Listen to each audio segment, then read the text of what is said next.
Okay, good evening, everyone. So I'm going to call this regular meeting of the HERE Commission to order at 6:36 p.m. And we're going to start with the Pledge of Allegiance, which will be led by Commissioner Herrera. All right, please rise. Put your right hand over your heart. Ready, begin. I pledge allegiance to the flag of the United States of America and to the republic for which it stands, one nation, under God, indivisible, with liberty and justice for all. Adrian, if you could please take the roll. Commissioner Brenhog, Here.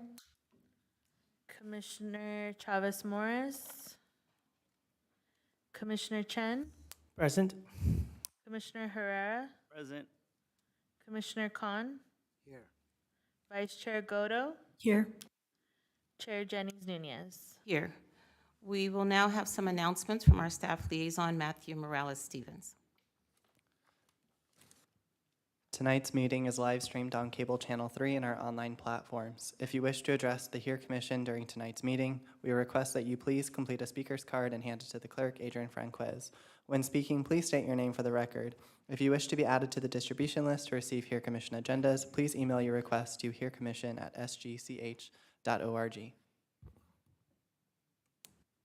Thank you. We'll go on to our first agenda item, which is approval of the agenda order.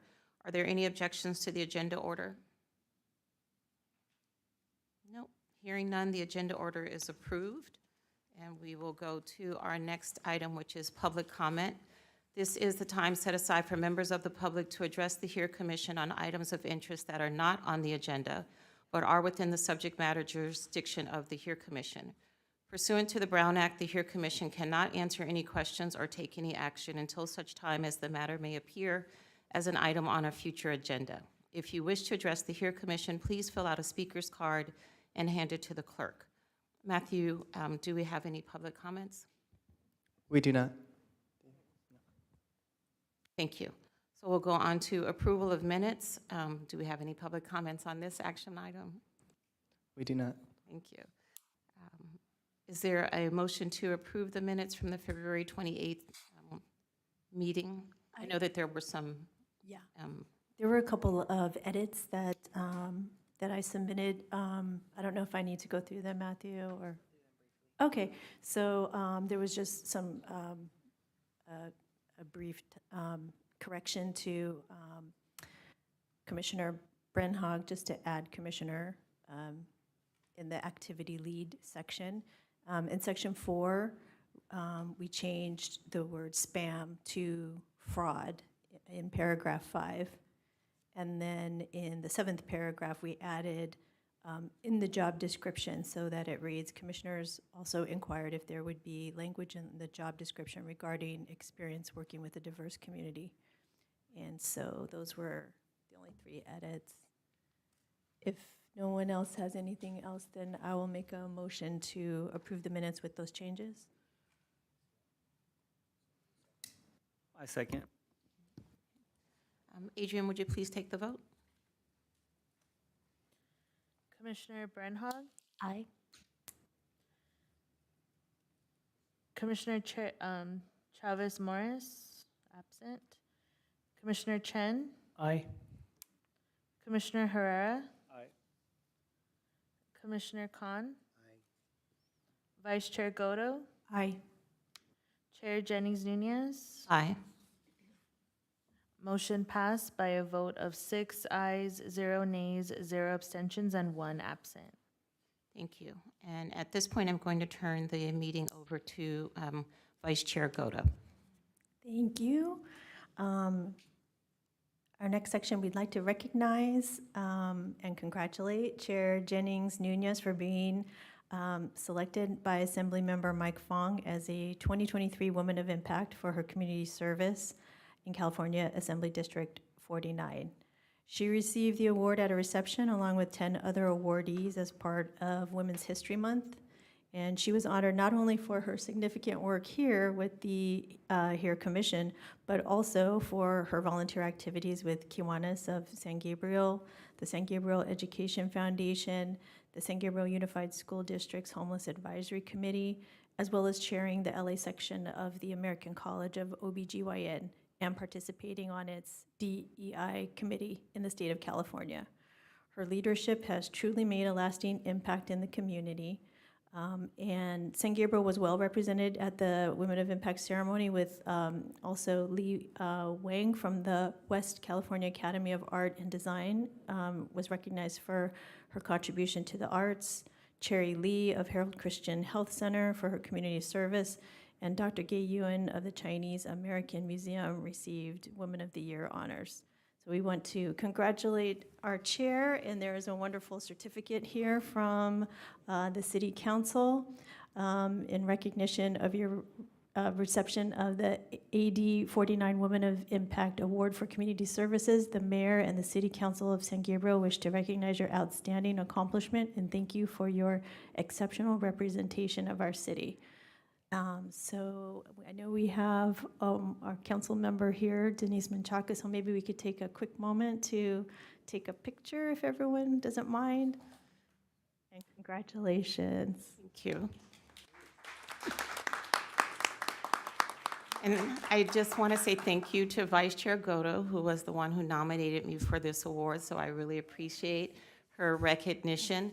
And I would love for all of our audience, which we never usually are able to say, to be a part of the picture, because really this award, and I am honored that it is being presented here in the HERE Commission meeting, because it is really an award to the entire commission, as well as to my Kiwanis members who showed up to support me today, because without all of you and the organizations that I'm a part of, I wouldn't have an outlet for the volunteer service that I do, so I really do appreciate working with such incredible people. So if all of you could be a part of the picture, I think that would be wonderful.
Do I need to stay?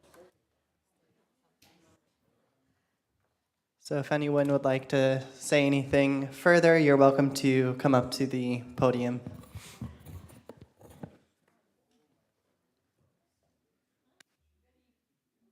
We on? Hold on. Okay, try again. Yes. Great. Okay. Good evening. My name is Denise Menchaca. I am president of the San Gabriel Kiwanis Club, and I'm here joined by my executive board. Please come up also. We wanted to congratulate our Kiwanian friend and our executive board member, Chastity Jennings Nunez. She is on the executive board. She's our secretary. She's also our scholarship chair. And there isn't anyone more deserving than Chairperson Jennings for everything that she's done, not only on the HERE Commission, but on the Kiwanis Club. And we just wanted to make sure she knows that we really appreciate her, everything that she's done for our club. Just recently, I wanted to try to tie this in a little bit with the HERE Commission, that we attended this conference, Pat, myself, and Chastity, for the Kiwanis International Group. Well, there was the Western region.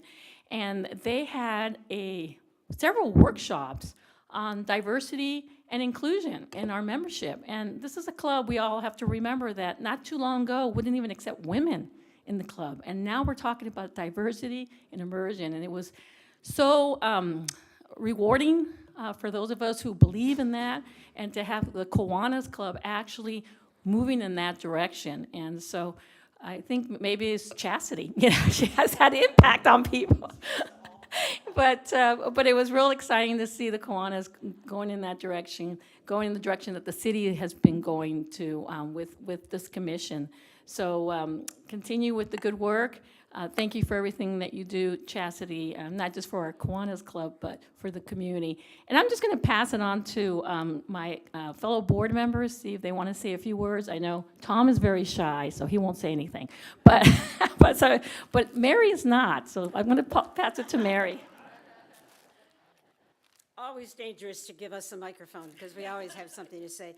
Well, I'm very happy to say that Chastity saved me a couple years ago when I had surgery and taking over the scholarship position at Kiwanis, and just did it with such grace and such quality that it's really a pleasure to work with her. And I say this with a bit of sadness, because I did retire from the committee this year.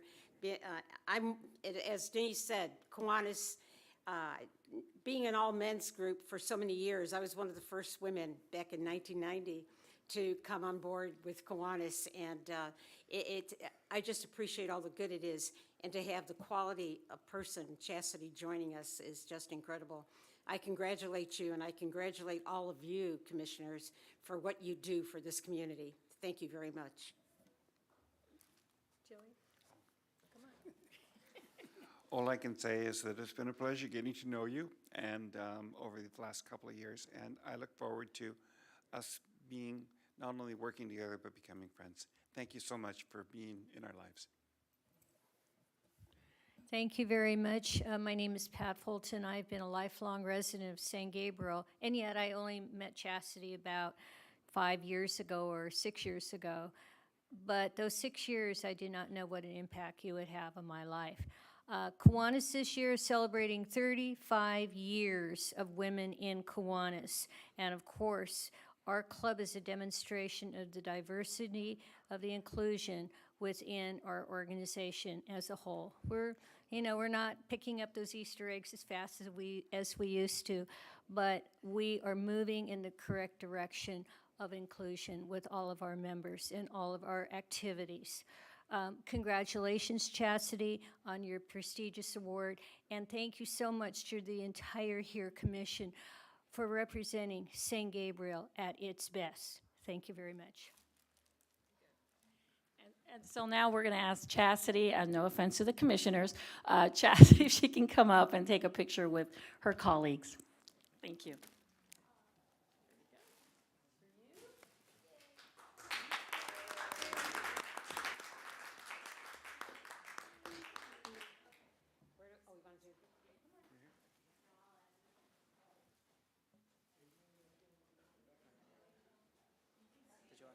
Yeah, I'll go first. Let's center you guys. Get in. Big hugs. That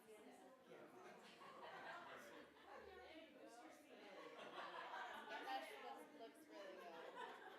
Almost, Mary. Almost. Right here first. Ready? 3, 2, 1. 3, 2, 1. 3, 2, 1. Let's go. Next. 1, 2, 3. I took a whole bunch.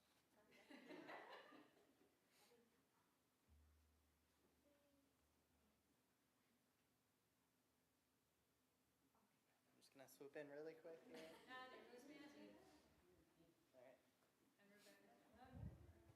Going into Council Thursday update.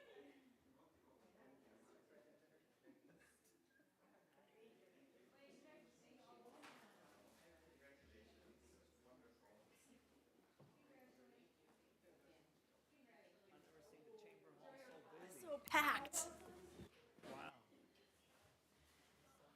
If there's no other public comment, then the time for comment on this item is now closed. And I will turn this back over to our chair for our guest speaker.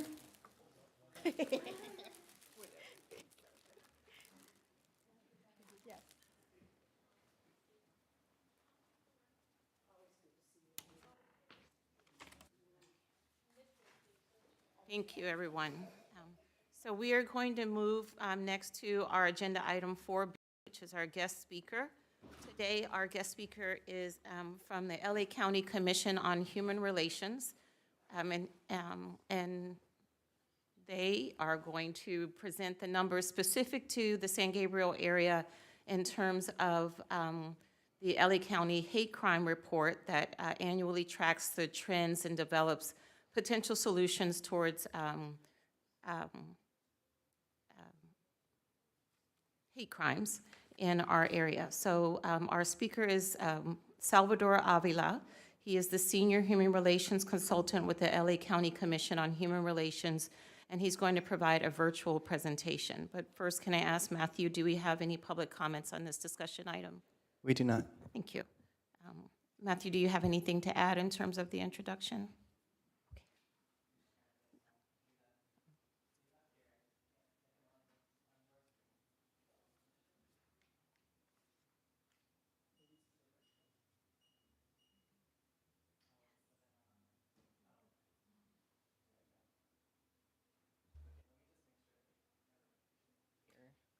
All right. Salvador, can you hear us okay when we're speaking into the mic? Yeah? Okay. If you can do a couple sound checks for us.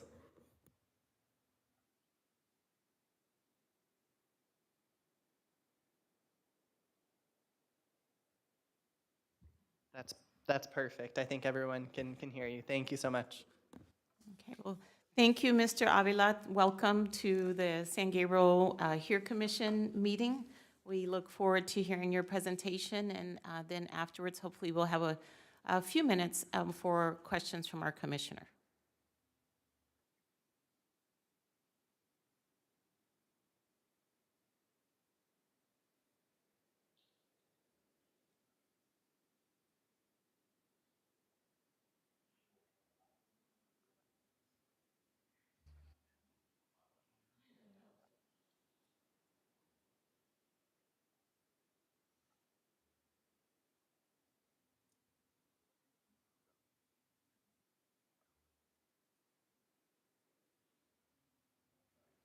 Yes, they should be able to see it.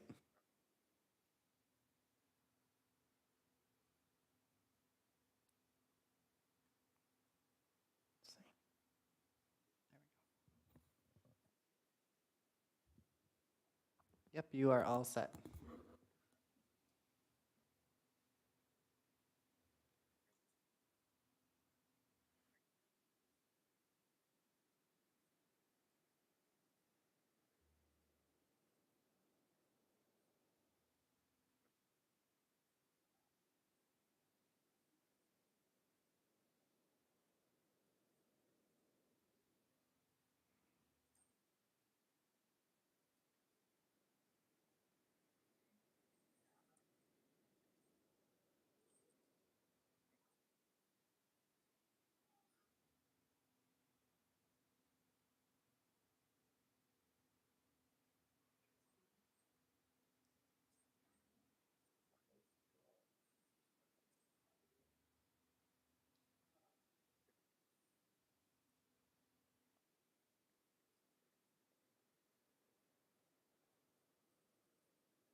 Thank you so much, Mr. Avila.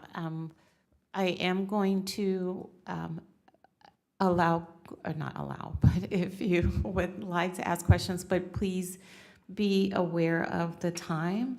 I know there's a lot of information that we would love to get from Mr. Avila, but we also have one other item that I would like Commissioner Khan to be available for. So do we have any commissioner questions?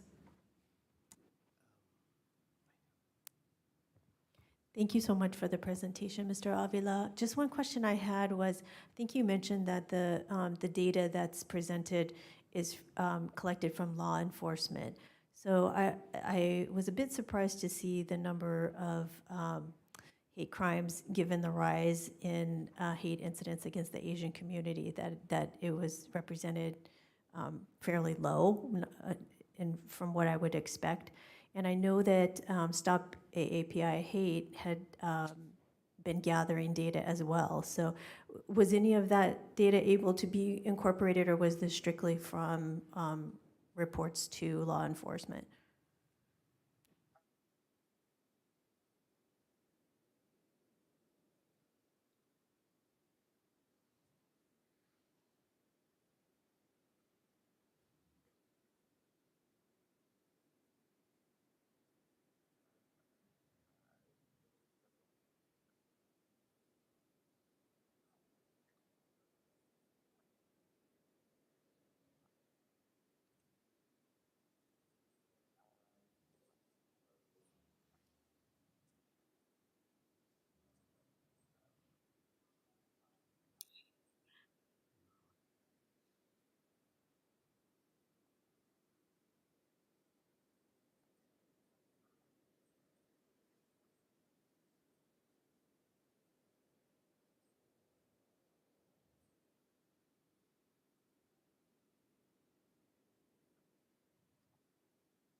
Thank you so much. That's great. So, Mr. Avila, thank you again. Do you collect the data of the perpetrators also? Or this Trumpism is across the board?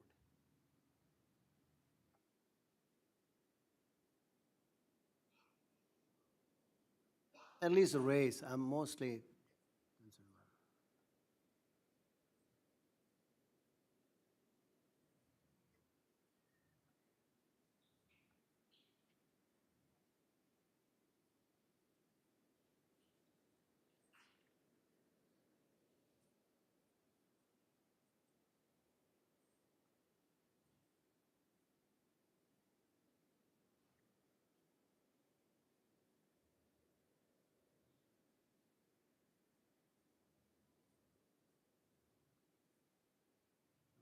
So just to follow up, so is the Trump phenomenon applied to all races or to specific race? We know that there's majority of them are are of the specific, of what do you call them, specific thought process. But is this effect on all the races or just one race?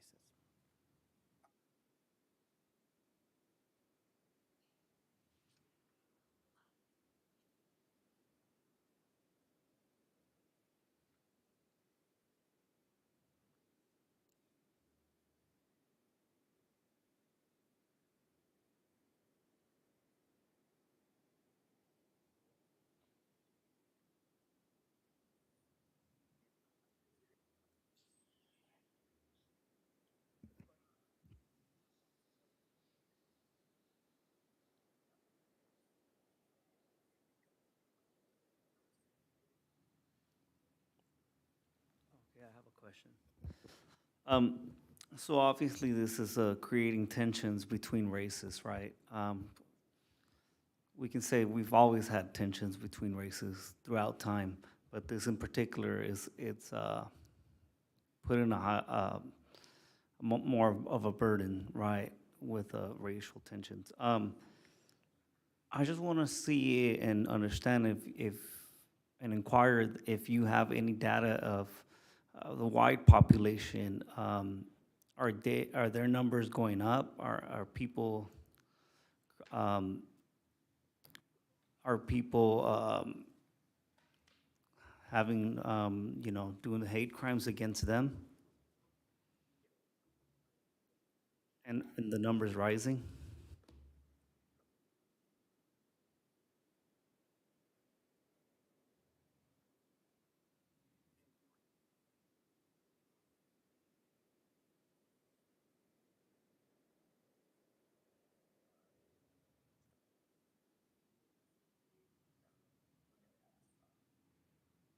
Thank you. Are there any additional questions? Mr. Avila, if, I know that you mentioned 211, but if we do have people who would like to report an incident that they think might be a hate crime, what would you recommend? And also ways to report it in languages other than, if a person speaks a language other than English.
Thank you. And I think it's just important for people to understand, as you said, some things may rise to the level of a hate crime, but there are many more hate incidences, and we still want to keep track of those so that people should really feel compelled to report anything that they believe falls into those categories to 211 at least, so that we can get, a more accurate picture of what is happening.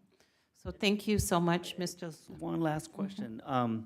So I consider myself indigenous, right? I'm half, 50% Mayan descent, and then the other percent European or Spanish descent. When you're breaking down Hispanics and Latinos, are you including the indigenous population? And if so, is there a way to break down how many of that population is indigenous that are on the other side of this hate crime?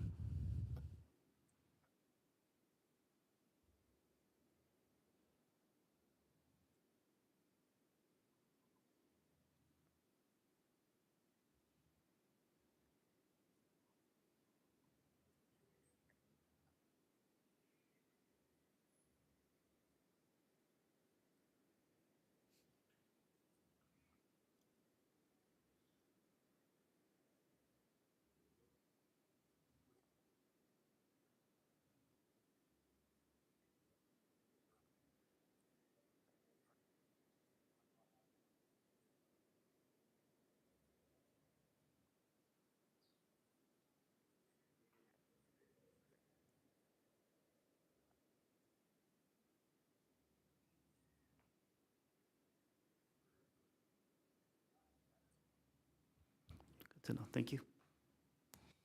So thank you again, Mr. Avila. You brought a lot of good information to us, and thank you for sharing a contact so that if we have additional questions, we will reach out. Thank you again. You're welcome. So now we will move to the portion of our program with the commission reorganization. As part of the annual commission reorganization process, the commission will select the new chair and vice chair for the HERE Commission. Staff will present the options available to the commissioners before a vote is taken. So, Matthew. Excellent. Thank you. Can everyone? Yeah, there we go. All right, so, excuse me, I didn't get very far on that sentence. So the options that you have tonight, the first step is to select the chair, followed by the vice chair. With both of those options, you can choose to nominate the exact same people that are currently serving in those seats, at which point they would have to accept the nomination, and then a vote would be taken. You can also choose to nominate anyone else that's on the commission. Just keep in mind that whoever is nominated first would be, or we would go in the order in which the person was nominated. Also, whoever is nominated, regardless of whether they're current chair, current vice chair, or someone who would be brand new to the seat, would need to accept the nomination. So if you choose to either withdraw the nomination or to not accept the nomination, that's perfectly fine. That would just default to the other people that potentially were nominated. Any questions before we jump into the nomination of, or selection of chair? Is it possible for us to do just a hand vote for our candidate versus polling on each person? Should there be more than one person? I am fine with that. I think that, Super. that works. That's good for time and also awkwardness. Yes. So someone has to nominate the person? Sorry, say that one more time? Someone has to nominate the person? I mean. Correct. Correct. Yeah, and we'll start that process in just 1 second. Matthew, one other question. Can you self-nominate? Or no? You could self-nominate. Just clear.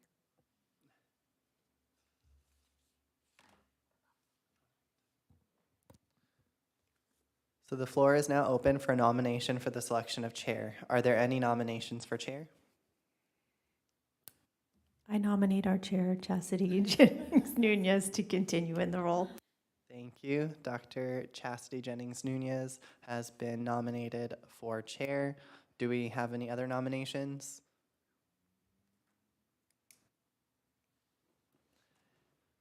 I want to nominate somebody. I want to change it up a little bit. I want to nominate Vicky Goto for chair. Thank you. We have Vice Chair Goto nominated for chair. Are there any other nominations? Okay. If she accepts it, I will also second for that. Okay. All right. So it doesn't look like there's any other nominations. We'll start with Chair Jennings. Do you accept the nomination? Do you have one as well? Can I see what Vice Chair Goto says first? Because that will define my. Sure. I thank you very, very much for your confidence, but I respectfully decline the nomination. Thank you, though. I would have seconded. So, but, yes, I accept the nomination. Okay.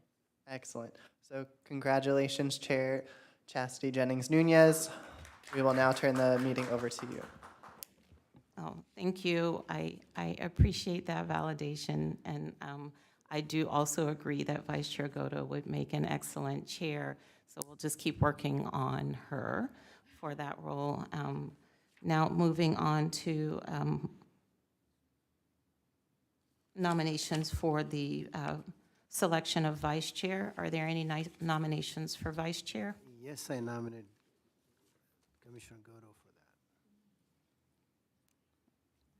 So we have one nomination of Vice Chair Godo to remain in that role. Are there any additional nominations? Yes, in the nature of change, I want to nominate Eric Chang as chair, as vice chair.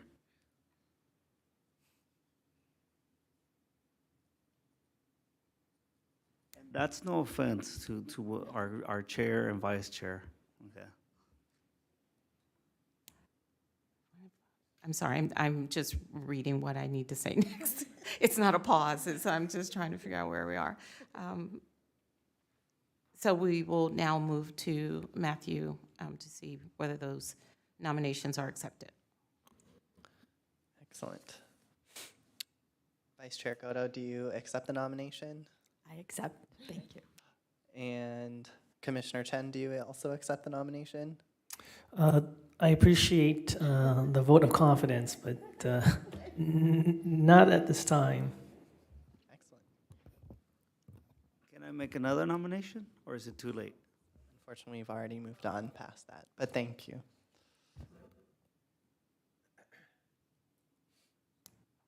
Okay, if we could take a vote.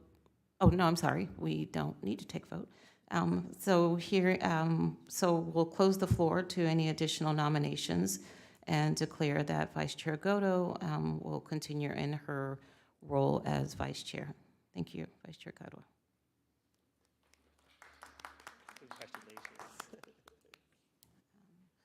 So thank you, Commissioner Khan, for remaining here for a little bit longer. And I think I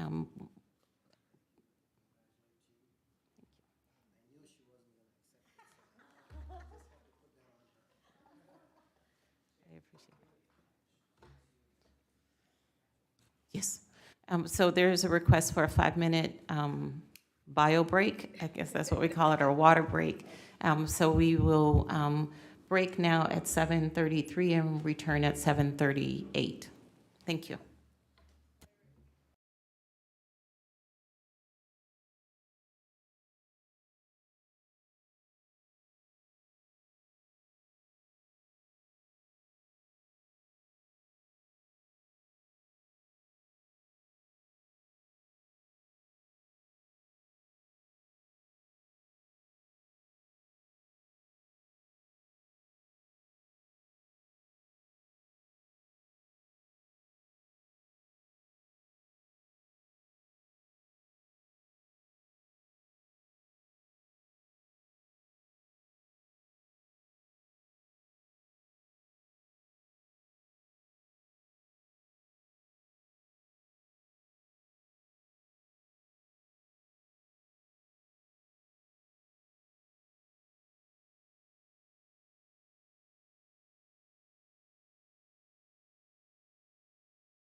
Okay, we'll resume our meeting with item number D, which is a discussion of the terms equity versus equality. So Vice Chair Goto is going to give us a brief presentation on these two concepts because they are used often and often used incorrectly.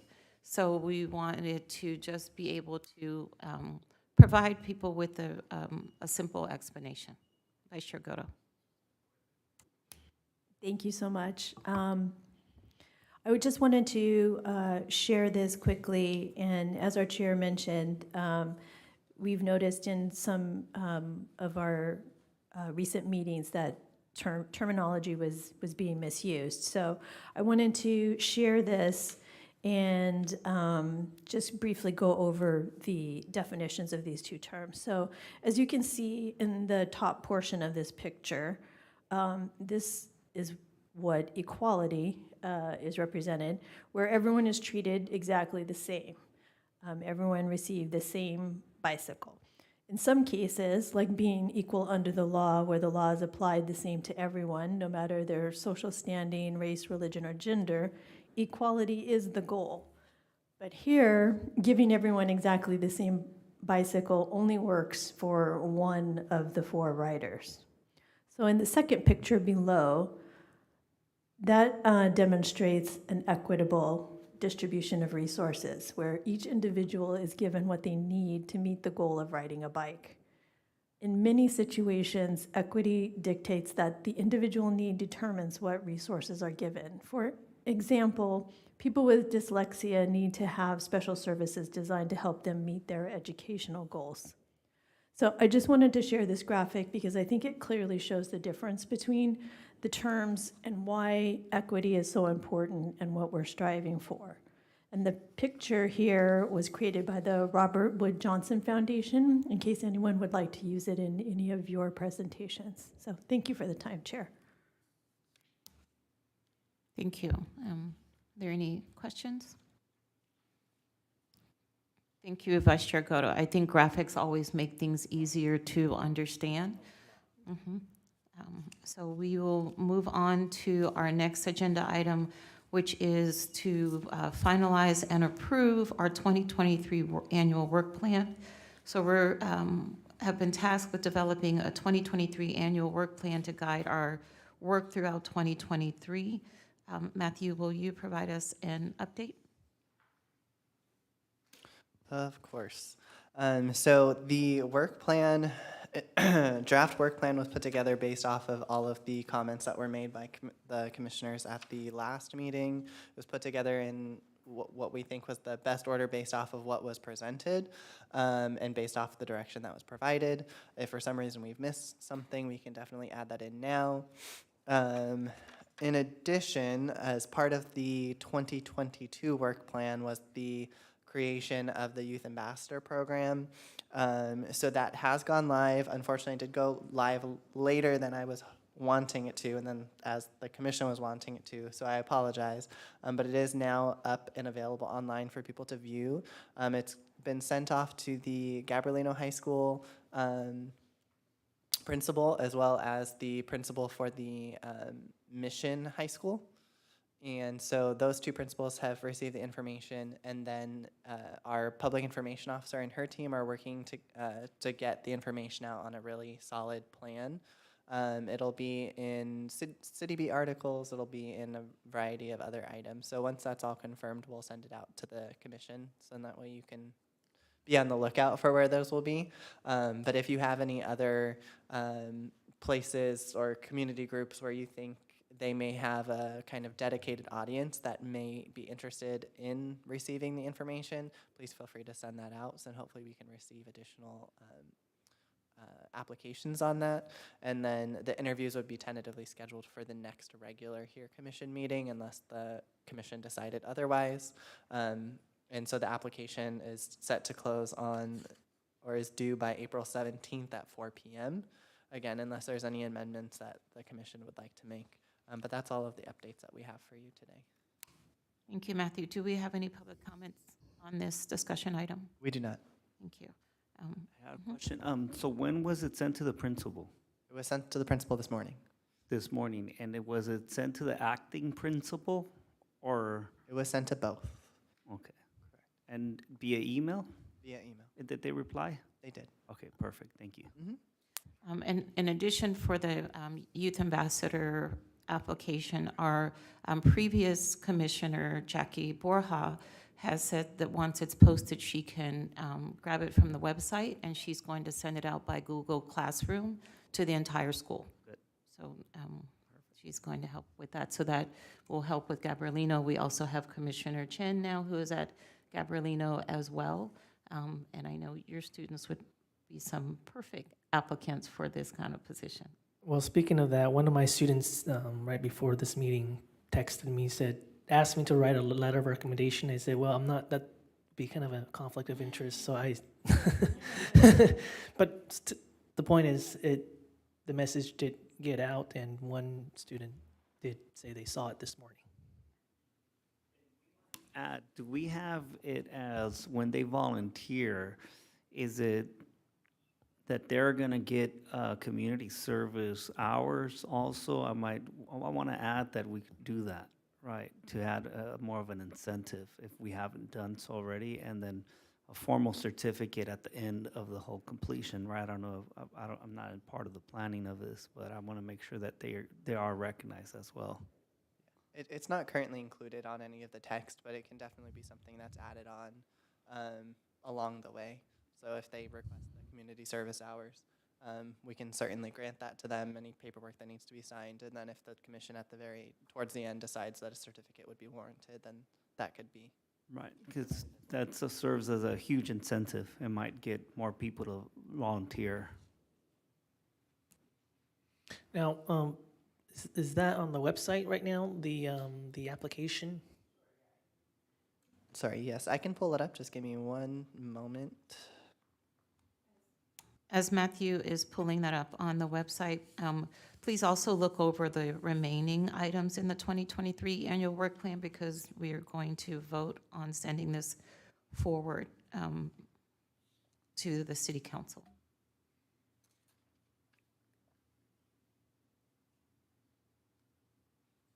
And I will say that I thought at the last meeting, and I know it falls under the development and implement of programs, but that we did have an interest in kind of a special push for Pride Month this year. We had spoken a little bit about having kind of a community or business-oriented program specifically around Pride Month. Is it there? Yeah, it should Thank be 2E. Okay, maybe if we could put something in there that indicates that refers to, right, to LGBTQ advocacy, or definitely, safe zone could just mean so many different things. Sure. Depending on the context. It might be, the school crossing, it could just Sure. be a lot of things. So for people who are not familiar with it, Yeah. like I missed it. Can we put something? Thank you. I had one other question, if I may, on section 4. It seems like item A and item C might be kind of the same things. For A, we were going to include events outside those organized by the city, but which may have community benefit and are consistent with the purpose of the HERE Commission. I think in our discussion, we may have dialed that back or kind of changed it to the resource page instead, by topic area, because, we didn't want to have, we wanted that to be a depository and not something that had to be continuously updated with events, because I know that's too much work for our staff. So I would recommend that maybe we strike A and have that be represented in item C, if that's all right with everyone.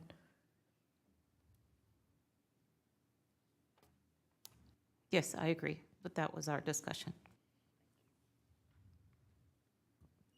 Matthew, are you still working on that application? Okay. Ta-da, there it is. So if you navigate to our main Here Commission webpage, there's a subpage Youth Ambassador Program. And it's all listed here. The deadline, a brief kind of synopsis that's also included on the application, and then they would just click here to access the application. That looks great. And for item 7, data collection, I think last year there may not be significant information about demographics of the city employees because that's an optional item for them to disclose. And for agenda item C, since the city will no longer be translating per se the way that they were before the agendas, correct? We're going to have access to Google Translate, but I don't think that we are specifically translating the agendas the way we did in the past. That was voted on at one of the previous council meetings. We don't need C anymore, which is to gather the information on a number of people clicking on the translated agendas.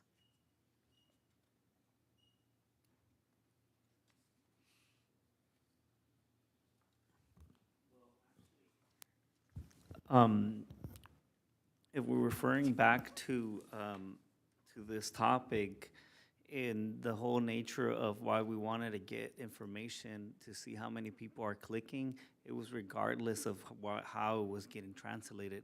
I believe the whole full purpose of having that data is to see how many people are really engaging into, reading those sections, and if we need to do more on our end to promote. At least that was my purpose on that one. So I think what we can do, at least with the next meeting, is to bring the information that they brought to the city council members when they made the decision not to continue with translation the way that it was currently being done, so that we have that information. I don't know if there's a way to gather the number of clicks on Google to translate it. We can ask. They can also bring us just the number of clicks, period, on the agenda. Right. But certainly up until whatever it was, a month or two ago, or the information that they presented to the council, we can bring that to the next meeting. We were tasked, though, with, and maybe what we can put here is to consider additional ways to be more inclusive or to increase access and engagement in meetings for people for whom English is not their first language or primary language. Right. I totally understand. My fear is that if people are not clicking into the translations of the agendas, then maybe the city needs to do a better job on, or not a better job for lack of words, better words. Let's just say maybe take a different approach on how we're engaging the community. But that in a whole, it's a really daunting and challenging task as it is. If we can see right now, right, we have we have nobody here other than our city manager and Rebecca, so yeah, is there a way to check how many clicks or how many people are translating into what languages? I don't know if that will serve some sort of a purpose. I believe staff have looked into it. I think Mark mentioned at the last meeting that engagement is difficult in any language for this type of platform, whether it's council or commission meeting. So I would assume, and I think it's a fair assumption, that the clicks on both English and the translated documents agendas would be fairly low. But we can see, I believe staff have tried looking into that, so I can see if that data has already been pulled and we can present that. It was pulled. It was pulled that. specifically for the translated agendas, but I think George is also asking, now that those agendas have been removed, if people are clicking on Google Translate to translate some portion of the website, is there a way to I don't think so, because that would be directly through the Google feature, but I can double check with staff. Right, if we can check. I mean, I understand what our chair, Jenny Nunez, is saying. But if we could check just to see, it will be interesting to see what are they translated to? What are the people translating to, and what's the most common translation? And then along with those things, as you said, trying to consider other ways to engage different groups and populations in our city. Maybe we can put that in addition to C, or put that as well as for one of our goals. I'm sorry, I was writing as you were speaking. What was that last addition? It's just that the city council asked, or was planning to ask the HERE Commission to recommend or evaluate other ways of increasing engagement in groups for whom English is not their primary language. Do we have that covered under number 5? It's kind of specific to translation, but maybe we can add something a little more generic about engagement with the community. And I would say maybe even for 5, instead of kind of a definitive recommendation of purchasing translation equipment, that we maybe change it to that being for example, but what we're really trying to find are ways to, I mean, that may be what we recommend, but we're really trying to find a way to make all the meetings as accessible as possible for people who might not feel comfortable with English, whether that's going to be purchasing translation equipment or some other recommendation, I'm not sure. Agreed, because it seems like the equipment is going to be really expensive. Right, I think I like kind of the vicinity of what we're talking about is, the kind of the outreach, and it's like you could have all the translation you want, but if the people in the community, they don't even know how to engage or what. Right. I think maybe that, I don't know how we want to. That's what I was thinking about when I was reading is, what do we do to, for that outreach component of helping people, like you said, people who do not speak English as their, comfortably, whether it's Spanish is their primary language or Chinese, whatever, what does it look like to help, to explore what effective outreach looks like. Like, for example, I know that the city of San Gabriel has like a WeChat, right? And that's effective for like Chinese speaking outreach. So, but so that has been good, but I'm not sure. I don't know how many Chinese people know in the city know, for example, that WeChat exists. So that's kind of things I'm thinking about in terms of like, okay, it's great that we have that. But then like people like parents or other people that use it, I wonder, how many people. We're just thinking about outreach as exploring that as a component. I feel we need to set up something just to piggyback on that, like not like a town hall, but like some seminar, like a 101 on how the city works, will be really beneficial for those communities. Because some of them, like you said, you hit it right there. They don't know, and if they don't know, they're not going to seek. Yeah, I mean, I agree that a lot of these are really good ideas, but I think we just need to get something on the work plan, so we can probably come back and discuss it later. But Matthew, does that make sense about kind of broadening that 5 to, yeah? Yep, that's perfect. Okay.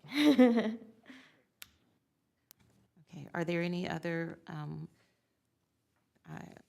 edits or clarifications or items that we need to modify?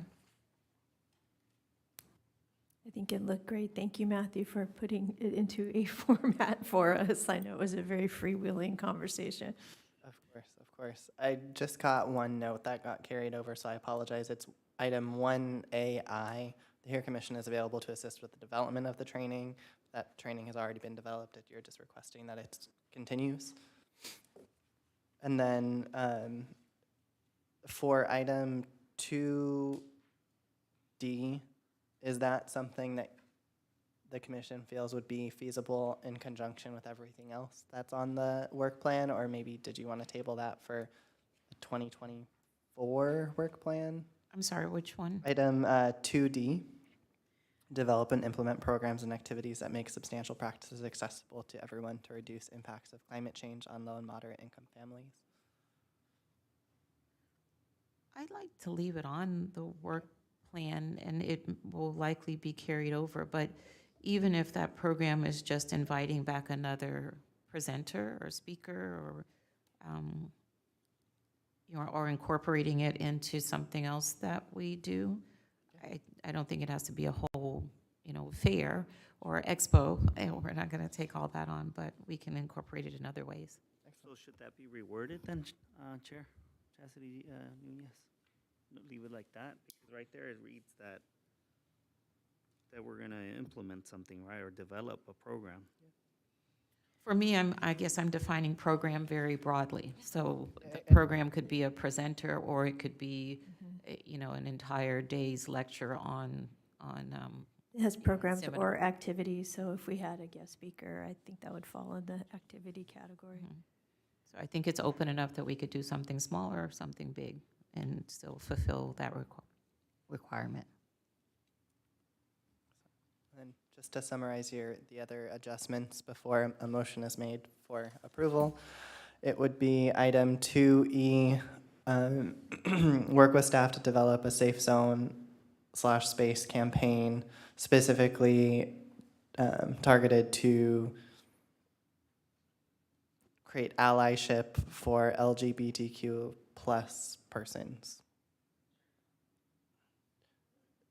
I think it would. Okay. And then we are removing 4A. And then 5A will read, determine ways to make meetings more accessible. For example, the purchase of translation equipment for the use of live translations. And then that would get brought back to council if indeed the commission did. Or maybe determine ways to make civic engagement more accessible, specifically for those who do not speak English or who have a language other than English as their first language. And Commissioner Chen and Commissioner Herrera both used the words outreach. Can you work that in there too? Thank you.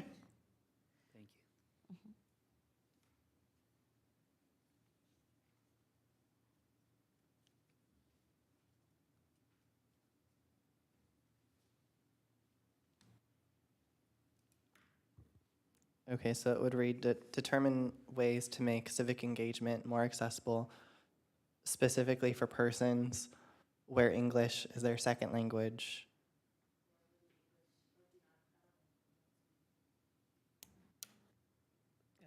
Or where their primary English is other than. Right, that makes more sense, right. All right.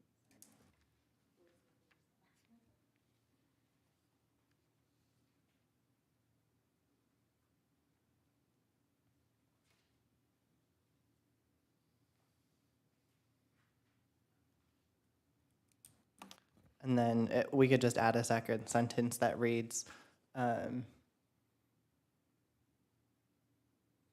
once a process has been made, outreach should be developed.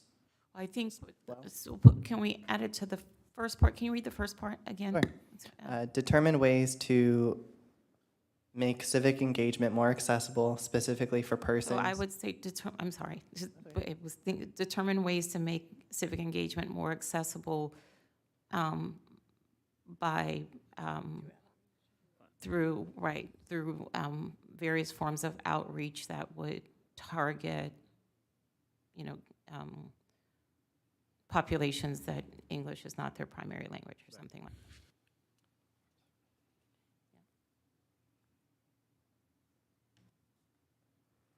But I think the goal is to figure out how to reach those people, and then once we reach them, we can hopefully also have things that are accessible and inclusive for them, but we need to reach them first. Okay. So do you want this to focus just on the outreach or like practical outreach and practical resources? I guess it's outreach to facilitate inclusion and civic engagement. I'm changing it up. But I think that's what you were saying. Yeah, I think it's fine. I think both is also fine, right? Like if we do stuff to have the practicals available, it's also gonna be, we're probably gonna need it if people want to come to our meetings and then they're not gonna understand anything anyway, so it's kind of both. Does that make sense? Does that make sense, Matthew, or no? I mean, I think it's fine. It's fine. Read us what you have. So I'm trying to find where to incorporate. So outreach to facilitate, and then what was the last chunk of what you said, Chair Jennings? To facilitate inclusion. I guess we want to recommend various forms of outreach to populations where English is not their primary language to build civic engagement,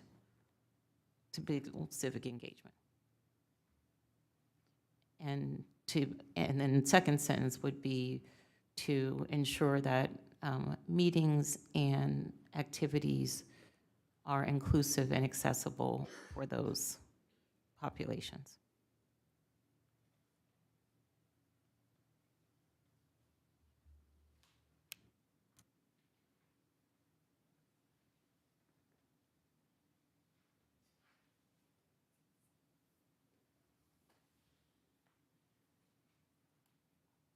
Is that an accurate enough?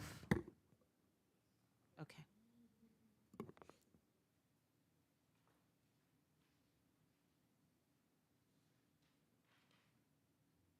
Did you want me to reread that, or are you okay? And then the final amendment was on 7C, the removal of that item, and then at the next commission meeting, we'll bring back the presentation that was brought to council just as a refresher for those that weren't able to tune into that, and then we'll be double checking on that Google Translate button, but that's not formally included in the work plan. Were we also getting rid of B, the demographics for the city, because we didn't have the information? Unless the information's available, but if it's not available, then yes, we can remove that.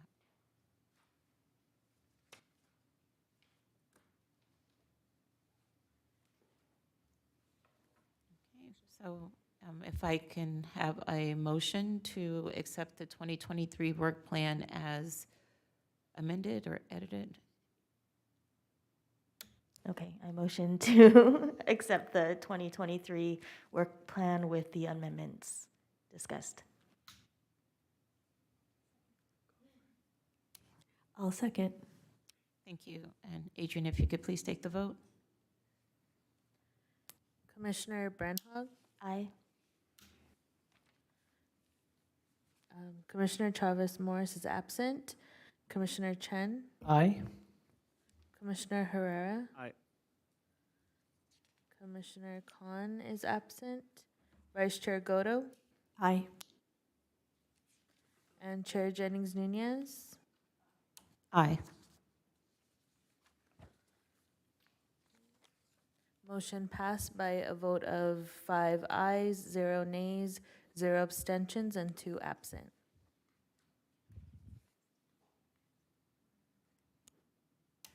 Okay, so our next agenda item is going to be our 2023 Mental Wellness Expo Planning.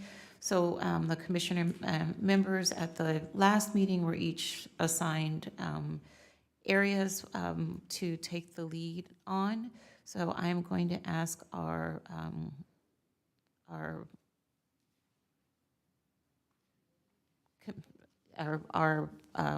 program lead, I guess, Commissioner Brennan, to take over from here. Okay. Do we have any updates, Matthew, from the last meeting? So I met with Commissioner Khan with regards to the community booths, and that component, I guess we called it the exhibitor section. So I put together the updated version of the community letter that would get sent out, as well as the application that would get sent out, that then they would return back to me and we'd get them on the list. And the goal that we discussed was to get them sent out as soon as possible. So I provided the list of exhibitors that were part of that group. So I'll follow up with Commissioner Khan either later this week or most likely early next week to confirm any additions or additions to that list, and then I'll send that information out. What we ran against last year, as I'm sure you're familiar with, is just the shortness of time. So hopefully this will give both the exhibitors time to submit the application as well as me time to process everything. So I think that working far ahead. So I would encourage any commissioners that have any nonprofit groups that you're interested in being part of the event, because some of the groups may not be available or may not be interested, to go ahead and send that out. And then it will just be on a first come, first served basis, because as you're familiar, the area is fairly small. The only change as far as layout that Commissioner Khan and I discussed was the removal of I think we had either benches or tables on the lawn area to the left of the stage, to utilize that space for more exhibitor booths, because it got fairly congested right in front of the stage, and it kind of cut off that section. So moving that line of exhibitors that were directly in front of the stage to the left, if you're facing the stage, that line, and just push it all the way back up against the marquee, and then kind of create an L shape so it expands that event a bit more. And then we can always move round tables or the picnic benches elsewhere, whether it's kind of in that nook in between the palm trees or whatnot. We can find a place where those can fit, whereas the exhibitors are a bit more difficult. We did receive an update from Commissioner Chavez Morris, thank you. With regards to the donation letter, I also updated that, and that's included in the packet. So there was just one edit, so I'll need to resend that back to you. It's at the very last paragraph. We look forward to receiving all donations by September 6th, 2022, so we can't go back in time and receive those. So I'll update those with a new deadline. We do still have prizes from the last event in the safe. So if we need, I'll have to look to see if there's expiration dates on any coupons, not coupons, but gift certificates or anything like that. And then I can report back with kind of an inventory of what's remaining to give you a good idea as to where we're at. So I'll edit that and send that out, and I'll send all of these out to you as separate PDFs just so you have them as a reference. And then I included the event timeline as it sat from last year. I made no edits, so in that way you had something to reference. And then the exhibitor sticker cards, if you didn't like the format of that, now's the time to start making those changes to formatting, and then we can always plug and check names of the groups as it gets closer. And then most likely, I'll be working with Adrian to update the flyer with regards to the format. I think she did, kudos to Adrian, did a fantastic job of putting that together, but I think we can make it a bit clearer now that we know kind of what all information needs to go on there. It kind of evolved over time, so she drafted it based off of the information that was provided, which was a bit more limited. But I think that format, that design will need to change now that we know more information is included on the flyer. And then I guess my question to you would be, do you want me to reach out to the LA County Department of Mental Health, or is that something that maybe you've already done to get that ball rolling on the seminars? So I think Vice Chair Godo is heading up the seminars, that portion of it. I might get your contact though, Matthew, yeah. because I'm not sure if it's the same person as. I can send it to you. Oh, It's- okay. I mean, it's a new person. Nora's not doing it anymore, but That's what I heard, yeah. I don't know if it's the same person she gave me, but them? I have a few contacts. Okay. I'll just loop you both Great. into an email and introduce you as the new lead for that section, and then we can get that conversation started. And did that list of community groups change a lot since last time? No, it hasn't changed at all. Okay, so it's pretty much the same list as last year? Correct. Okay. Is there a maximum number of exhibitors that we should work toward? Because I know that there were some community groups that wanted to participate last year, but the time was too short. And then I think there were, La Casa wanted to be a part of it and somehow had missed the invitation. So the Or Matthew. excuse me. So the ballpark was around 15. So we'll need to just double check kind of what our exact maximum. I'm anticipating that it's going to be somewhere around 20, given the additional spaces. So the only thing with last time's event that I felt it was a little off, it was having a life insurance company there. I would strongly recommend that we don't have that venue. I know they provided the balloons and all that, New York Life, but I would strongly suggest to have somebody else instead of an agency like this, because people are there are vulnerable, and they're going to provide the information, and then they're going to get haggled by these people trying to sell them life insurance, and that's something where I've been at a couple of times, and I don't want them to be pulled into that. Nothing against them, but I just think this is not a space for that.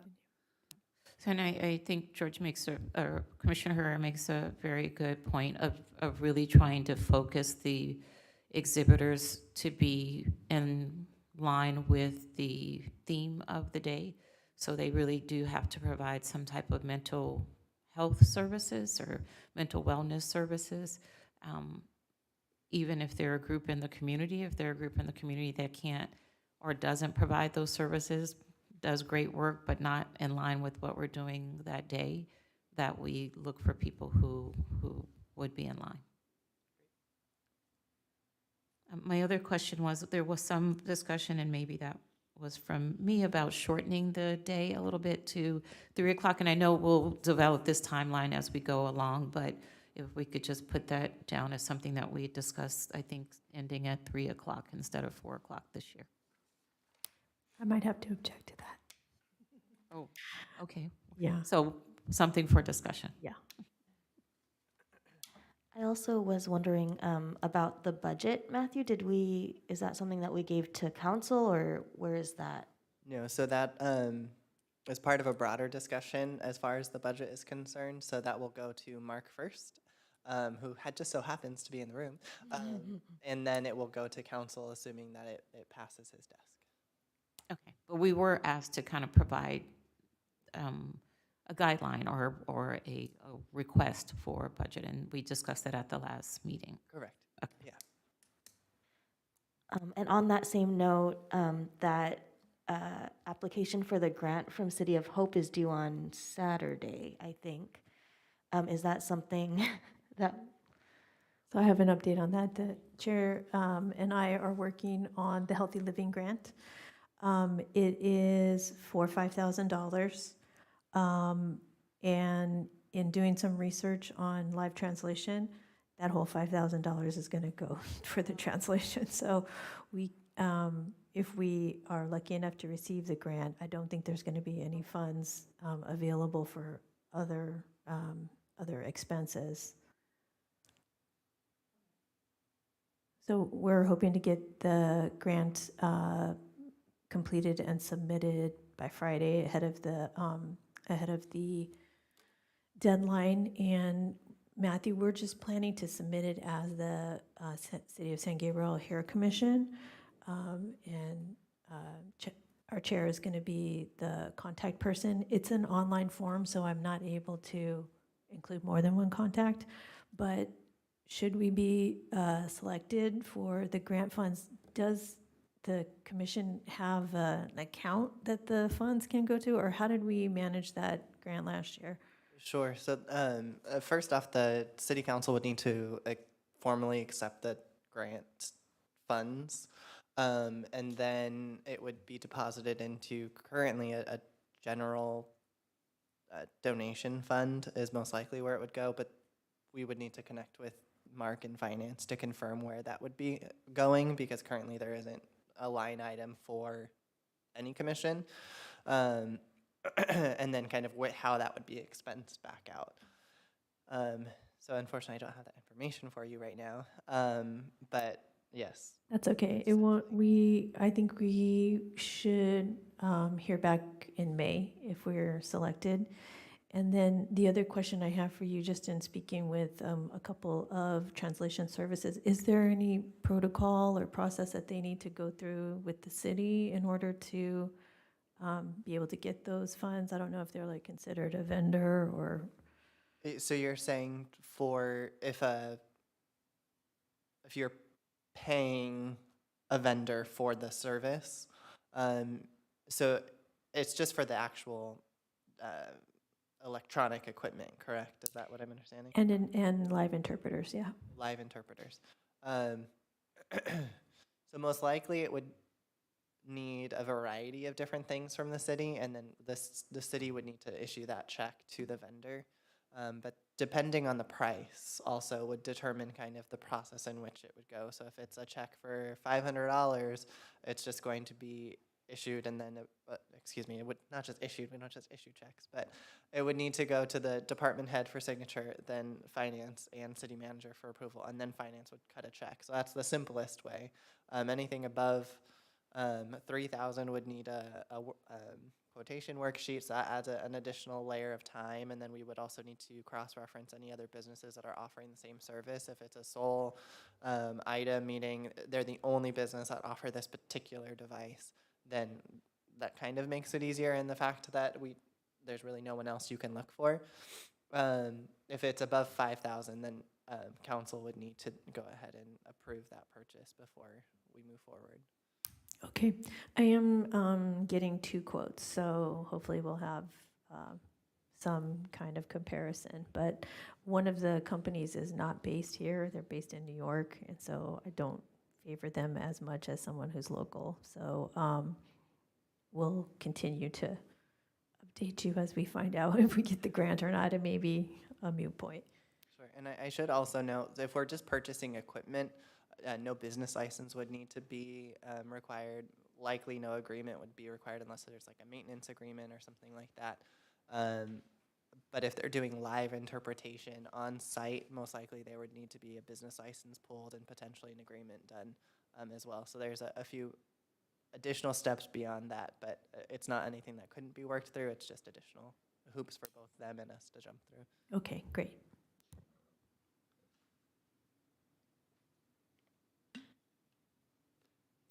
Okay, are there any other updates from any of the other leads?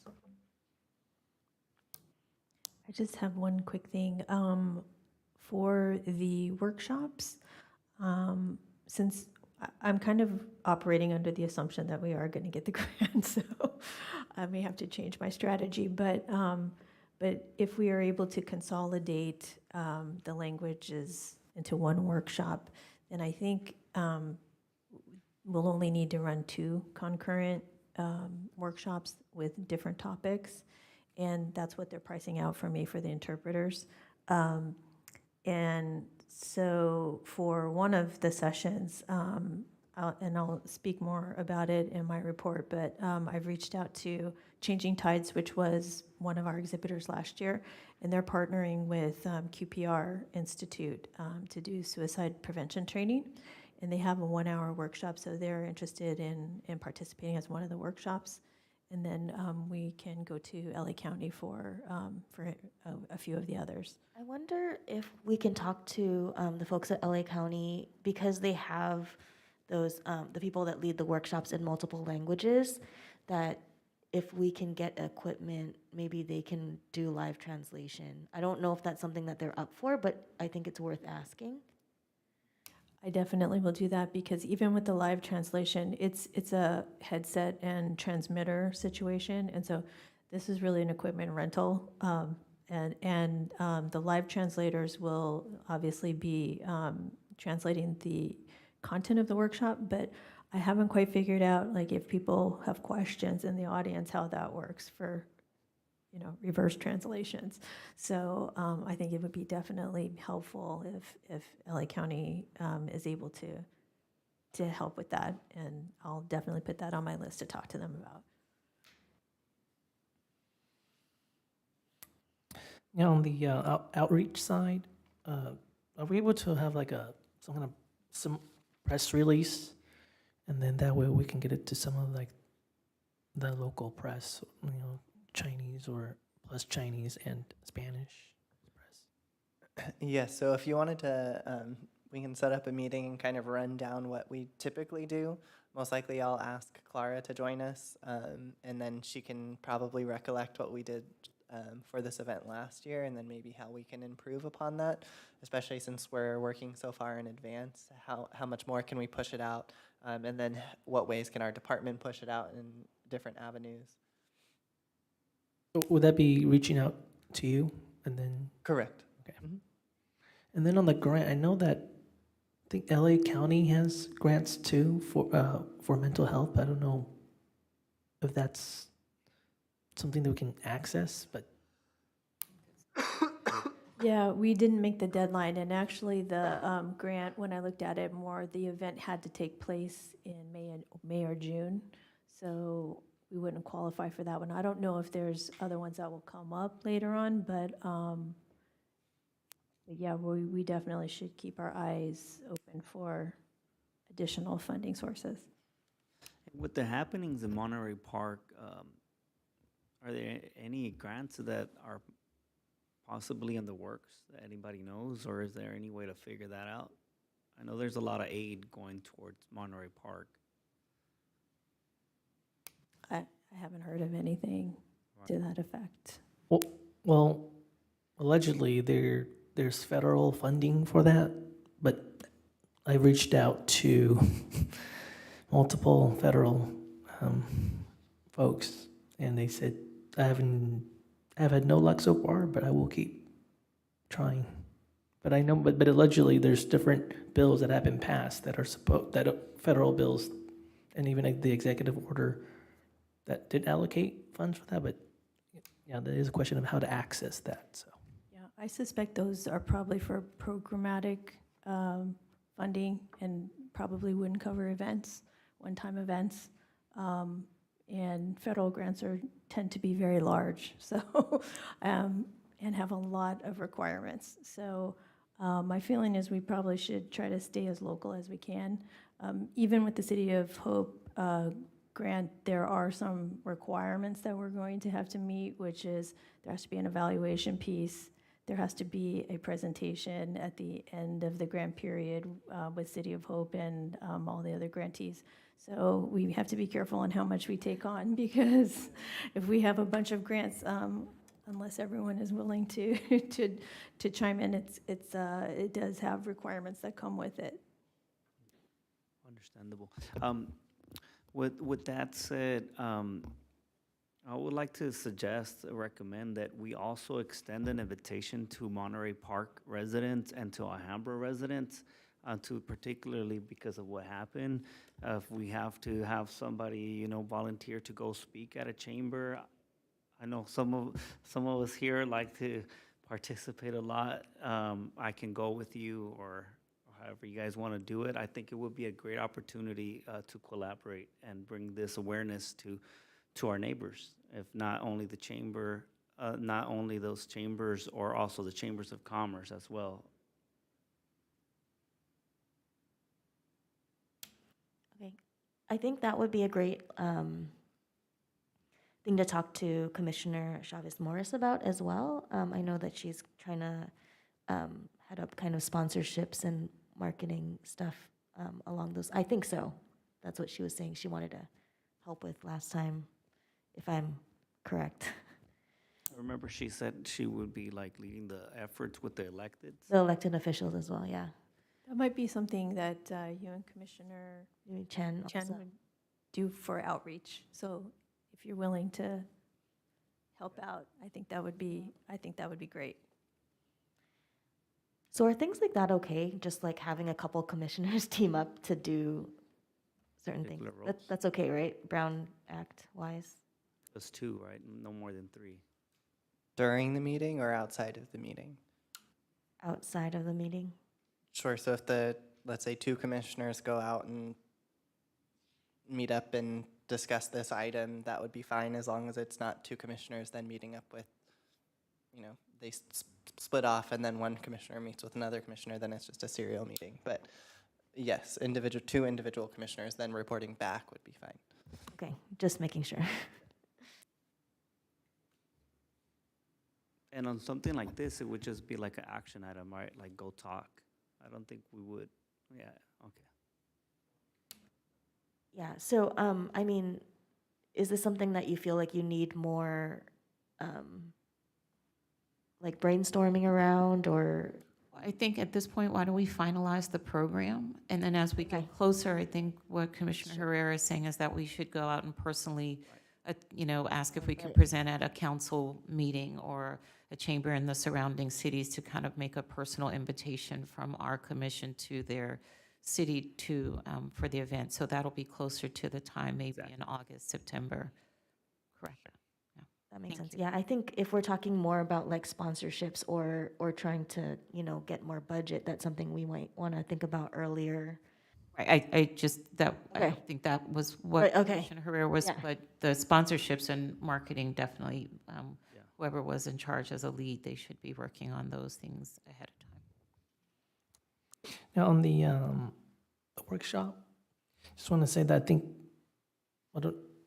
yeah, it's good to work with the LA County. And I think one issue is worth exploring is the idea of how to address the collective trauma in light of, the recent events. So just an initial thought. Yeah, they did a really great workshop on sort of grief and resilience and loss. So that was definitely on the docket to repeat. I don't know if Commissioner Brenha, if you were able to join any of them or have any feedback on any of the topics. We were all pretty much running around. So there was, I think they have a flyer with the workshops that they are able to present. And out of those, I think the grief, the strategies for dealing with anxiety and depression. And then one of the things that I wanted to look into is maybe something on social isolation. And if they don't have anything, then we might look for another organization. And then the suicide prevention training.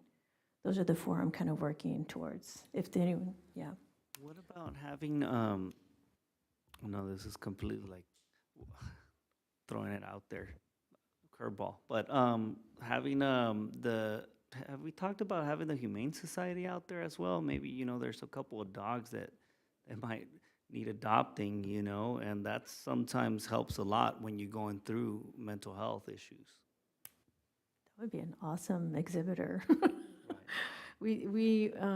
Yeah, I don't know if that would be possible. Maybe we can talk to Commissioner Khan about maybe reaching out to someone to have, or maybe even Commissioner Brenhag, do you think that would be something around like one of the activities, like yoga? Because that seems like a kind of stress reduction. You can go pet dogs or pet puppies. I think Matthew's writing down the Humane Society as somebody to reach out to. So I know that, I know that when they had the victim center in response to the tragedy, I think the Red Cross had a comfort dog. So I don't know. Right, and that's where I'm getting at because I saw that post about the dogs over in Monterey Park. So maybe at the next meeting, Vice Chair Godo, you can bring us kind of a list of topics that can be offered through LA County Department of Health and maybe also through Changing Tides, and we'll take these other suggestions as well and any others because April will still have time to kind of investigate suggestions. So thank you. And I haven't reached out yet to anybody to do activities or instruction, but I can go ahead and do that. It is, I guess, in my timeline, and it feels early, but I think it's a really good idea to start reaching out. So I will do that before the next meeting as well. And I might email Commissioner Chavez Morris just about the marketing aspect and what she's thinking about as far as reaching out for sponsorships or other things like that. Do we have the guidelines kind of set down for the sponsorships? I know we're not allowed to do certain things or. Yeah, so there's no necessarily a list of guidelines, but other than that, the commission would encourage the donation of an in-kind donation of XYZ. For example, I think the San Gabriel Nursery put together like a few baskets of like gift cards and seeds and stuff like that. And then they would be getting exposure by having their item presented, but there wouldn't be anything promised back to them. In other words, they wouldn't necessarily have their logo on the flyer or anything like that. It would simply be an in-kind donation for this particular event. So if it was money, that would be okay. It's just we wouldn't be able to like put their name on anything or. Correct. And with the money, I would just encourage that to be directed back to staff, so in that way there's no interaction with the commission with the money.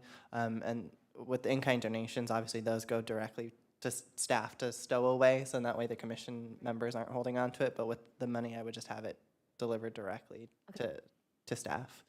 And so maybe if you could, Matthew, just get in touch with Commissioner Chavez Morris, so that since she's new to the commission, also she may be very familiar with this in her role with DWP, but just so that she is aware.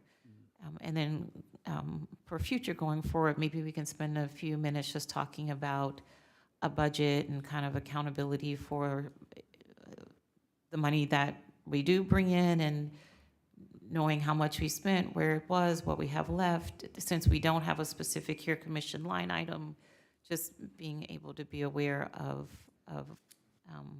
that budget.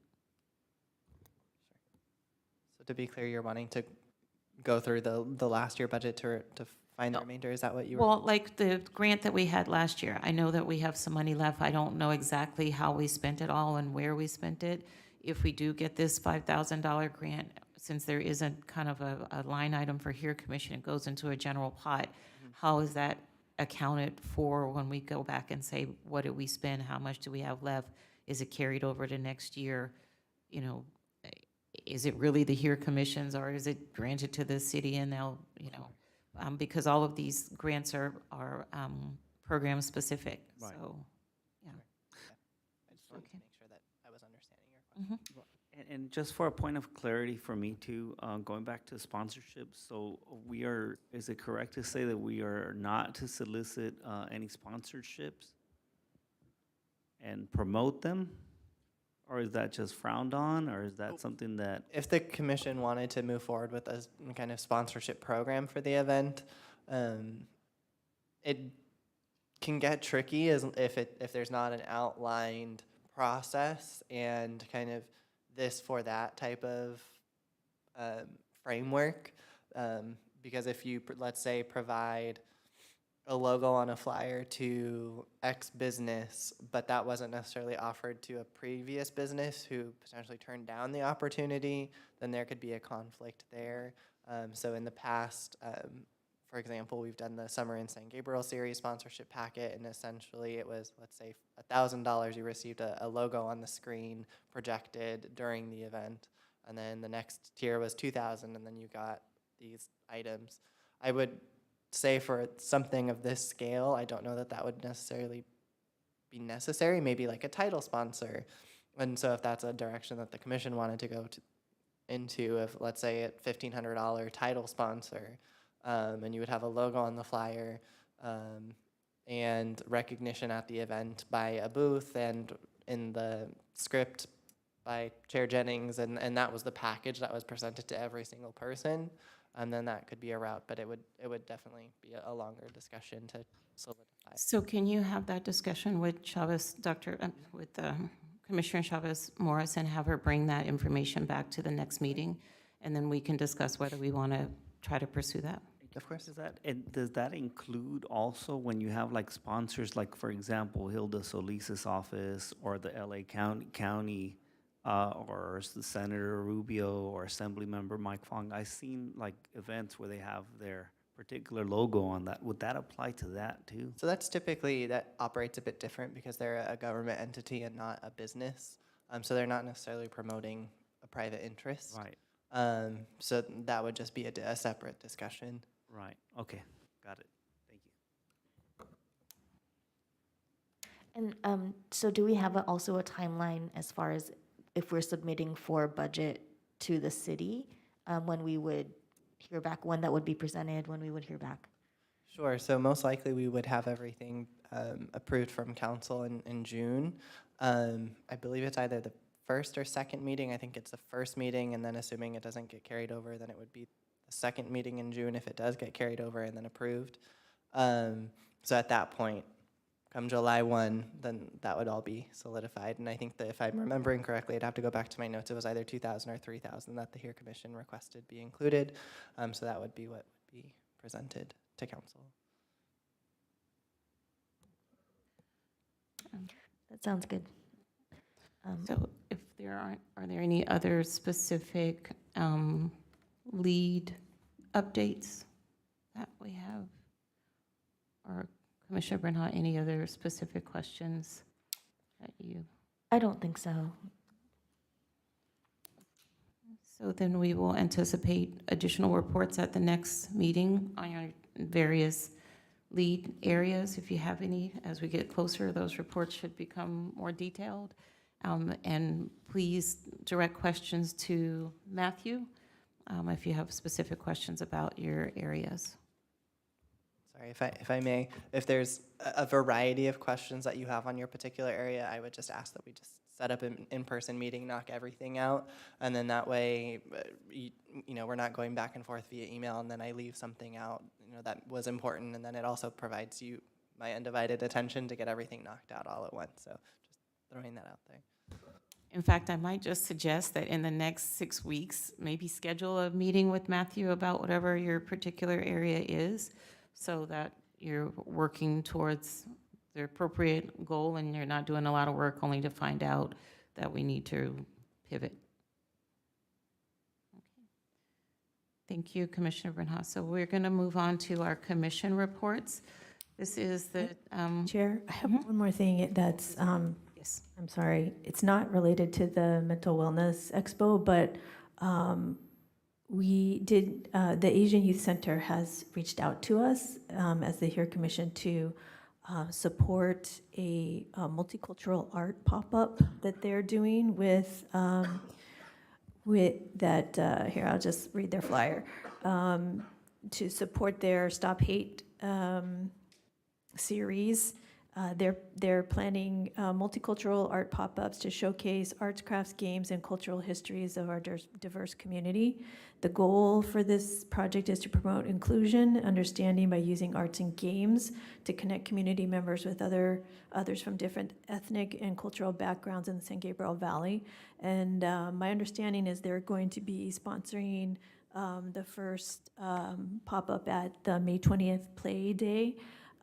So I guess, do we want to agree that we would like to participate? It does fall within sort of the multicultural event that we had discussed, you know, as something that was suggested by the community in our engagement survey. The event's 11 to 2, and we would need to kind of figure out. So my only thing, and not to stop you, but because we didn't make this an agenda item, we're allowing the presentation really under commissioner reports, but I don't think that we can discuss it per se. Correct. Matthew? Yeah, but we can always send out an email with that information and then collect who would be interested in attending and being part of that. Okay. To continue the discussion. Yeah, I think we should probably put it on the agenda because we'll be more than attending, we'd be hosting a booth. And so we need to decide if we want to do that. So for our April agenda, can we add this as an agenda item? Yes. Hopefully that gives them enough time because it's May 20th is the event. I don't know when we need to RSVP. So they're already planning on having a booth. Sorry, if you wouldn't mind starting the commissioner comments section, and then I'll circle back. Okay. So with this, we'll start the commissioner comments. Each commissioner may address the HERE Commission in public on matters of general information and/or concern. This is also the time for commissioners to report on conferences and other meetings they have attended. So we're now officially in commissioner comments. Yes. Excellent. So the group reached out to us as the Community Services Department with regards to participating in actually any event for this pop-up. And so I mentioned the Play Day. So they're already on board for that. So whether the HERE Commission participates or not, they're set and good to go. As far as the involvement with the HERE Commission, I think they'd be completely fine, and I can provide them an update as well of, yes, the HERE Commission is going to participate as far as the extent is to be determined, and they will still have other pop-up exhibitors as part of their function there. And there'll be other functions of the event as well that we typically host, so I wouldn't stress too much about it, but I'll circle back with everyone as a commission, and then to AYC as well. Thank you.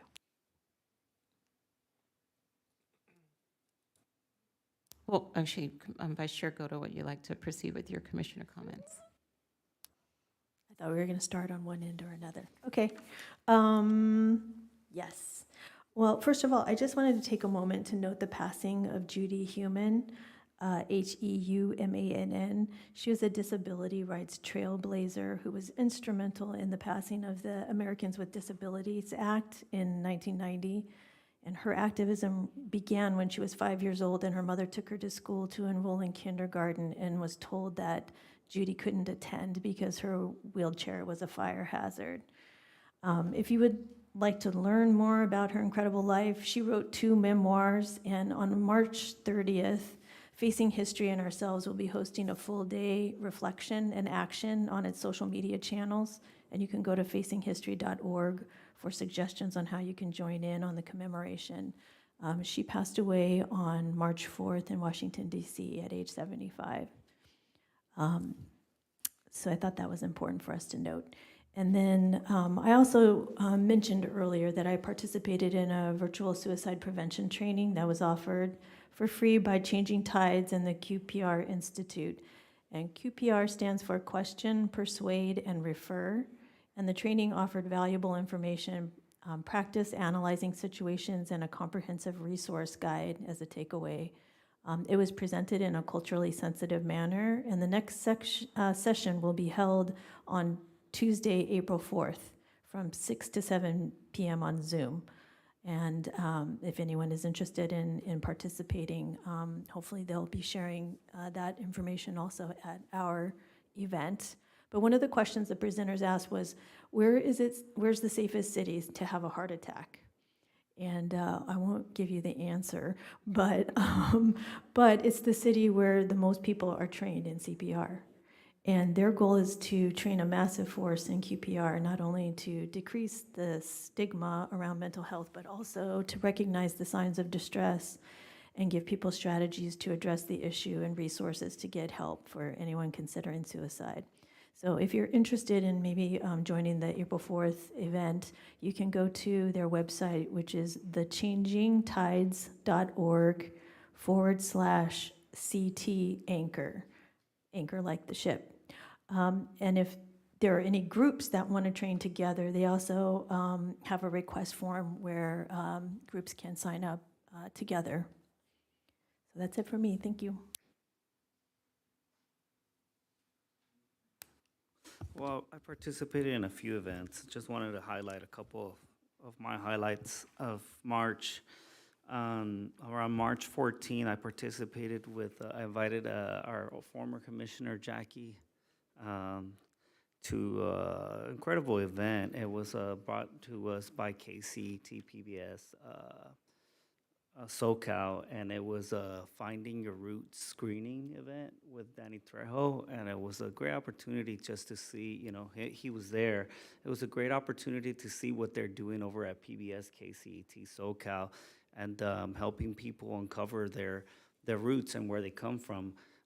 We're in a place here, and I find myself trying to track my roots, and it's really important to understand where you came from. Sometimes you don't know your whole history, but when you start digging in, it's quite remarkable to see where your family or your ancestry came from. So just something really interesting to look at is finding your roots on KCET PBS SoCal.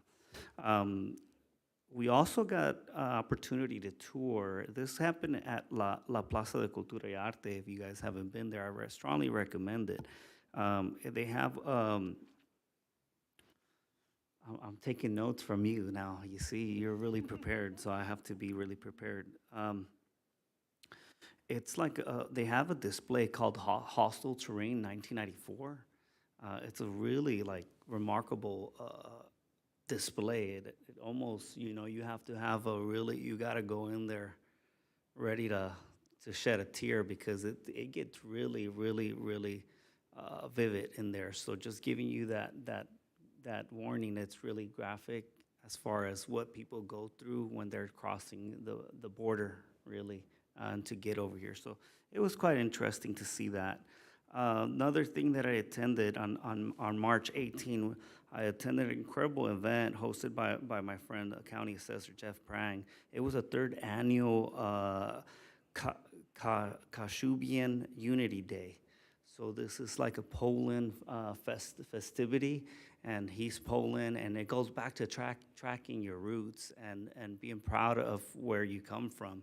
And well, I thought that was another eye-opening experience to see different people and not associating them to a particular, okay, well, he looks white, he's white. No, there's more to that history, right? And I'm so happy to see him and producing this particular event at his place, at his home, and just inviting us to look and dive deep into his culture. There was a couple of people there from Poland, actually. There was a mayor there from Poland.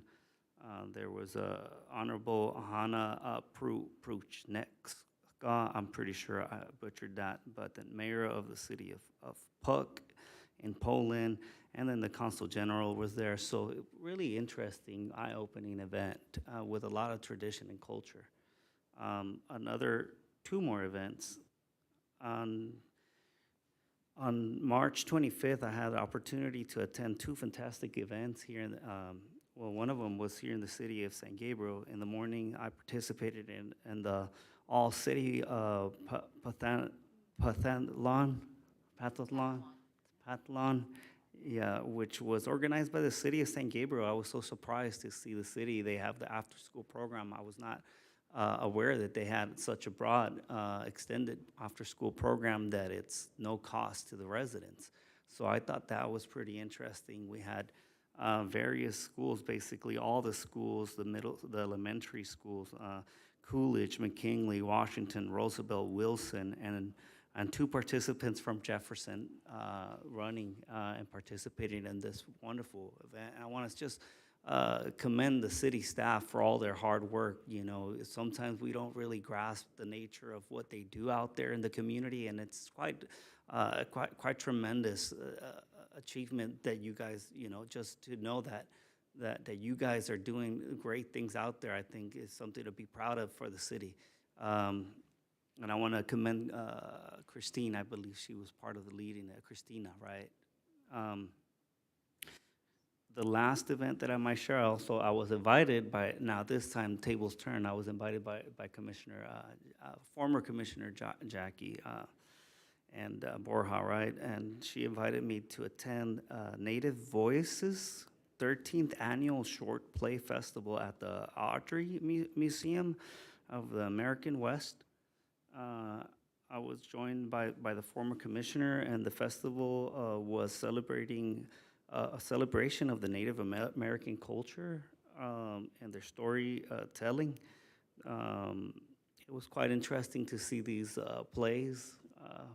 It just brings it back to being aware of your roots and being proud of where you came from. I know earlier I stated that I'm half of my end descent, and that's just a journey that I took, and I discovered my where I wanted to discover where I came from, and it's okay. And I want to just tell the community out there, understand where you come from. You know that your history will make you stronger, and that's something to be proud of, and just embrace that. So that's my report for today. Thank you so much. Thank you, Commissioner Herrera. Any Commissioner Chen? Yes, just a quick report on a couple of things. Number one, I've been a part of the process of the relief efforts helping the Monterey Park victims, and I know that of the about 60 to 70 victims, I know for sure, and we know that one is a retired police officer of the city, injured. Another deceased victim is a resident of San Gabriel, and another resident injured is also a resident of the city, and then has a family that in the school district, the children in the school district, and Commissioner and I, we did get to attend a fundraiser at Elks Lodge for for Jim Goodman, who was a hero and shielded his partner. So he was, he has a wound, and one bullet is gonna be, they can't remove it because I think it's near spine, something like that. But in terms of access, it's, I've been working a lot of victims to access the resources, and just even as an English-speaking person, it's already difficult to navigate, and let alone someone whose language is primarily, English is not their primary language. So I know that that's a challenge, and hopefully we are. I'm working with Herald Christian. They got a grant to actually help the victims process their paperwork in language, and they have a team. So hopefully we can have that kind of coordinated, centralized effort. And then the second one is I did speak to the student president of the Gay Straight Alliance at Gabrielino, and that person, I asked them if they're willing to speak to us on the experience of growing up in this community as someone who identifies as LGBT, and that person accepted. So I did send out an email, and hopefully during Pride Month we will have that opportunity to hear her speak.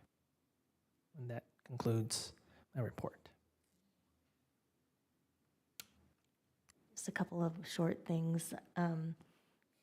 I attended that joint council meeting and with a couple of other commissioners here, and just was feeling really encouraged by the civic engagement that I saw there, and people showing up and being able to voice their concerns about inclusionary housing. And I still think that it's such an important topic for our city. And I still have a hard time keeping up with everything that council is doing, and all of the approval processes and things, but I'm just saying, as somebody who's trying a little bit to be engaged, that I feel like it does pay off. It creates this kind of community that you don't get to have otherwise, and seeing where people really care about things. And then I also wanted to just say, I'm really saddened again. There was another school shooting yesterday, and one of the children that was killed actually is a child of a good friend of my brother-in-law, 9 years old, and it's not, as somebody who has a 9-year-old, there's not even words, it's too much. And I think as we're trying to figure out ways collectively to process grief, I just wanted to voice that grief, that it's just, we're trying a lot of things to make things better. But it's, it's hard. Okay. On that note, Chastity. So thank you, Commissioner Brenha. And I just want to say that I am also very encouraged by listening to all the things that we are doing. And a few years ago, there was no outlet like this on a city level where people were encouraging each other to really branch out and experience cultures and identities that are not our own, or even just to explore our own more. So this is a really, great step, and it is always interesting to hear what people have been up to in the last month and how much we challenge ourselves to now get more involved because we're trying to keep up with Vice Chair Goto. So, so along those lines, just a couple of things. Vice Chair Goto and I spent a very rainy but wonderful day at the Abilities Expo at the LA Convention Center on, I think it was March 15th. And that's where they had all kinds of devices and programs and technology and workshops for people with disabilities. It was a 3-day free workshop. We listened to a really great seminar on inclusion for people with disabilities, and it was just a nice afternoon, and Vice Chair Goto brought back some information on kind of fully accessible mobile bathrooms that maybe we may see at some of our future events. So that was great to do. The other couple of things that I want to mention is that Commissioner Khan isn't here, had to leave early because Ramadan, which is a Muslim celebration of or Muslim time of prayer and fasting and celebration, and so they break the fast at sunset each day, and often I think Commissioner Khan goes over to the mosque to break the fast there with other people who are observing Ramadan, and so that's why he had to leave. But we'll ask him at the next meeting to give us a little bit more information on that holiday. Cesar Chavez Day is a day that some of us may have off in the next few days. It's celebrated on March 31st, and so I've been at the La Plaza de Cultura y Arte twice in the last week, one for an event with my OBGYN Society and one for Cesar Chavez Day. They just celebrated that Cesar Chavez Family Day on Sunday, and so they had a really wonderful event and got to see some of those exhibits. So please visit the museum. And then the last thing that I'll be participating in starting April 1st is, again, through my OBGYN Society and the DEI group. Through them, we have a 30-day DEI kind of anti-racism challenge where you're just challenged each day to do something in that arena. And there are different resources and podcasts and readings that you can do. So that will be my April. And that's it. So we will move on to staff comments. Staff members have the opportunity to address the commission and public on matters of general information and/or concern. So just one update. So we hosted the part-time LGBTQ plus 101 DEI training, a very large mouthful. So that was the very first one that we offered. It was a virtual training. It was an hour and a half offered to our part-time staff within the Community Services Department. So we had aquatic staff, recreation staff, facility staff, kind of all aspects of our department. And it was fairly well received by staff. They were asking really engaging questions. We were not sure what to expect from the training and not sure what to expect on how the staff received the information. And altogether, it was well received. It was very well put together on the presenter's side. The individuals were from, now I'm blanking, Equality California. And so we were one of the first few cities that they've offered the training to, and then we'll be offering a full-time training in April. It's tentatively scheduled for the 17th, but I just need to confirm that. That'll be offered to our full-time staff within our department, as well as then opened up to the remainder of the full-time staff. Excellent. That's really good to hear. Any other staff announcements? If not, then we will adjourn our meeting. So the next regular HERE Commission meeting will be held on Tuesday, April 25th at 6:30 p.m. Information regarding matters to be considered at each meeting will be available on the Friday before the HERE Commission meeting on the city's website at www.sangabrielcity.com. This regular meeting is now adjourned at 9:02. Thank you.